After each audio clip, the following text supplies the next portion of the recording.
Revenue loss does not equal spending. The federal government cannot spend money that it never touched and never possessed. What tax expenditures do is let taxpayers keep more of their money, of their own money. The American people are the ones that earn their money through their ideas, their risk, and their labor. Whether you are a successful business owner or a part-time worker just starting out, the money that you earn is yours. It is your money.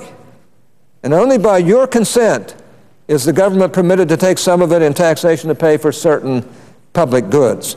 But Democrats have a different view, and it is this view, one that is fundamentally at odds with our classical liberal Constitution and our founders' respect for property rights, that contributes to the confusion over tax expenditures.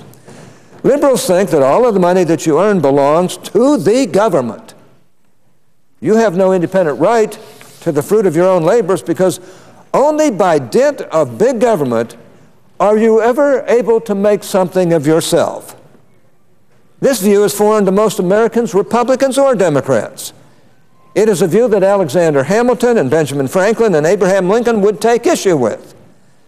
But this is the political philosophy of the modern left.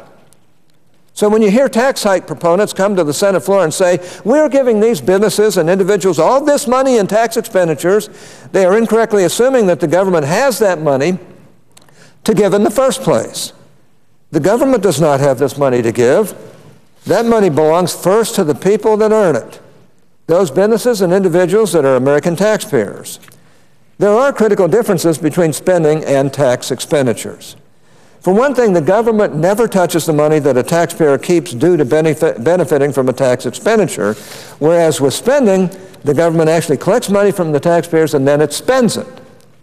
Here's a more telling difference. Reducing or eliminating a tax expenditure without lowering rates enough to reach a revenue-neutral level will cause the size of the federal government to grow, while reducing or eliminating spending causes the size of the federal government to shrink. Now, I am open to looking at eliminating or reducing some tax expenditures as part of comprehensive tax reform, but only if tax rates are lowered enough to reach a revenue-neutral level. Alternatively, reduction or elimination of tax expenditures could be balanced with new tax cuts that are of equal or greater value to the revenue generated by the eliminated expenditures. But if tax expenditures are reduced or eliminated without tax rates being lowered enough to reach a revenue-neutral level, that is a tax increase, plain and simple. We have made clear that as a matter of law and political